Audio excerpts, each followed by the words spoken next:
ನಿಮಗೂ ಥೈರಾಯ್ಡ್ ಐತಿ ಹಂಗಾದ್ರೆ ಈ ವಿಡಿಯೋ ತಪ್ಪ ನೋಡ್ರಿ. ಎಸ್, ಒಂದು ಇಂಟ್ರೆಸ್ಟಿಂಗ್ ಫ್ಯಾಕ್ಟ್ ಹೇಳತ್ತೀನಿ.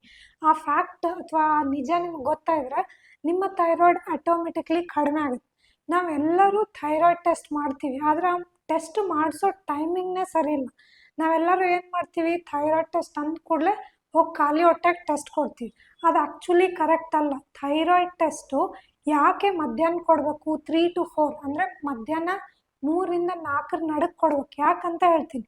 ಇವಾಗ ನಾವು ರಾತ್ರಿ ಮಲ್ಗಕ್ಕೆ ಹೋಗ್ತೀವಿ. ಮಲ್ಗಕ್ಕೆ ಹೋದಾಗ ಏನಾಗುತ್ತೆ, ಏನು ಚಟುವಟಿಕೆ, ಏನು ಆ್ಯಕ್ಟಿವಿಟಿ ಇರೋಂಗಿಲ್ಲ. ಹಾಗಾಗಿ ನಮ್ಮ ಬಿ ಪಿ, ನಮ್ಮ ಸ್ಟ್ರೆಸ್ ಹಾರ್ಮೋನು, ನಮ್ಮ ಕಾರ್ಟಿಸೋಲ್ ಏನು ಸ್ಟ್ರೆಸ್ ಹಾರ್ಮೋನ್ ಅಂತೀವಿ, ಈ ಥೈರಾಯ್ಡ್ ಹಾರ್ಮೋನ್ಸ್ ಎಲ್ಲ ಕಡಿಮೆ ಆಗುತ್ತೆ. ಡೈ ಯೂರಿನಲ್ ವೇರಿಯೇಷನ್ ಅಂತ ಹೇಳ್ತೀವಿ.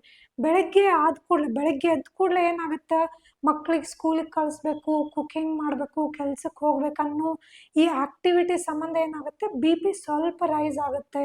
ಹಾಗೆ ಥೈರಾಯ್ಡ್ ಹಾರ್ಮೋನ್ ಕೂಡ ಸ್ವಲ್ಪ ಜಾಸ್ತಿ ಆಗುತ್ತೆ. ಇದಕ್ಕೆ ನಾವು ಫಿಸಿಯೋಲಾಜಿಕಲ್ ವೇರಿಯೇಷನ್ ಅಥವಾ ಡೈ ಯೂರಿನಲ್ ವೇರಿಯೇಷನ್ ಅಂತ ಹೇಳ್ತೀವಿ ಮೆಡಿಕಲ್ ಒಳಗೆ.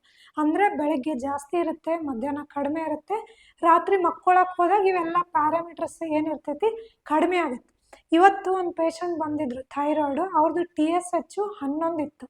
ಅದ್ರೊಳಗೆ ಅವರು ಈ ಟೆಸ್ಟ್ದವ್ರು ಕೆಳಗೆ ಬರ್ದಾರೆ, ಯು ಕ್ಯಾನ್ ರೀಡ್ ಇಟ್. ಒಂದು ವೇಳೆ ಬರೀ TSH ಜಾಸ್ತಿ ಇದ್ರೆ ಅದು ಡೈಯೂರಿನಲ್ ವೇರಿಯೇಷನ್ ಅಥವಾ ಫಿಸಿಯೋಲಾಜಿಕಲ್ ವೇರಿಯೇಷನಿಂದ ಜಾಸ್ತಿ ಆಗುತ್ತೆ. ಇಲ್ಲ ಅವತ್ತು ಆ ರಾತ್ರಿ ನಿದ್ದೆ ಸರಿಯಾಗಿಲ್ಲ, ಸ್ಟ್ರೆಸ್ ಇತ್ತು, ಏನಾದರೂ ಆಂಗ್ಸೈಟಿ ಏನಾದರೂ ಆಗಿತ್ತಂದ್ರೆ ಆ ದಿನ ನೆಕ್ಸ್ಟ್ ಡೇ ಬೆಳಗ್ಗೆ ಟೆಸ್ಟ್ ಮಾಡಿದಾಗ ಜಾಸ್ತಿ ಬರುತ್ತೆ. ಸೊ ನೆಕ್ಸ್ಟ್ ಟೈಮ್ ನೀವು ಥೈರಾಯ್ಡ್ ಅಂತ ಟೆಸ್ಟ್ ಮಾಡ್ಸಕ್ಕೆ ಹೋದಾಗ ಮಧ್ಯಾಹ್ನ 3ರಿಂದ 4 ನಡಕ್ಕೆ ಮಾಡಬೇಕು.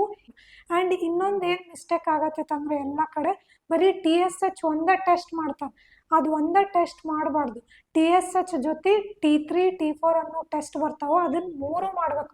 ಒಂದು ವೇಳೆ TSH ಜಾಸ್ತಿ ಆಯಿತು, T3 T4 ಕಡಿಮೆ ಆಯಿತು ಅಂದಾಗ ಹೈಪೋಥೈರಾಯ್ಡಿಸಮ್ ಅಂತ ಹೇಳ್ತೀವಿ, ಅದಕ್ಕೆ ಮಾತ್ರ ಸ್ಟಾರ್ಟ್ ಮಾಡ್ಬೇಕು. ಬರೀ ನೀವು TSH ಅಷ್ಟೇ ಟೆಸ್ಟ್ ಮಾಡಿಸಿ ಗುಳಿಗೆ ಸ್ಟಾರ್ಟ್ ಮಾಡಬಾರ್ದು. ಯೂಶ್ವಲಿ ಒಂದೊಂದು ಕೇಸ್ನಾಗ ಏನಿರ್ತೈತಿ, TSH ಸ್ವಲ್ಪ ಜಾಸ್ತಿ ಇರ್ತೈತಿ, T3 T4 ನಾರ್ಮಲ್ಲೇ ಇರ್ತಾವೆ. ಅದಕ್ಕೆ ನಾವು ಸಬ್ ಕ್ಲಿನಿಕಲ್ ಹೈಪೋಥೈರಾಯ್ಡಿಸಮ್ ಅಂತ ಹೇಳ್ತೀವಿ. ಅದಕ್ಕೆ ಮಾತ್ರೆ ಅವಶ್ಯಕತೆ ಬೀಳಂಗಿಲ್ಲ. ಅದಕ್ಕೆ ನೀವು ಎಕ್ಸಸೈಸಸ್ಸು, ಡೈಟು, ಯೋಗ ಮಾಡ್ತಾ ಇದ್ರೂ ಅದು ಪೂರ್ತಿ ಕಡಿಮೆ ಆಗುತ್ತೆ. ಸೊ ಈ ವಿಡಿಯೋ ಮಾಡೋ ಉದ್ದೇಶ ಇಷ್ಟೇ. ಚಿಕ್ಕ ಚಿಕ್ಕ ಹುಡುಗಿಯರಿಗೆ ಏನು ಗುಳಿಗೆ ಹಾಕತ್ತಾರ ಅದನ್ನು ನನಗೆ ಭಾಳ ಪ್ರಿವೆಂಟ್ ಮಾಡ್ಬೇಕಂತ ಅನ್ಸತೈತಿ.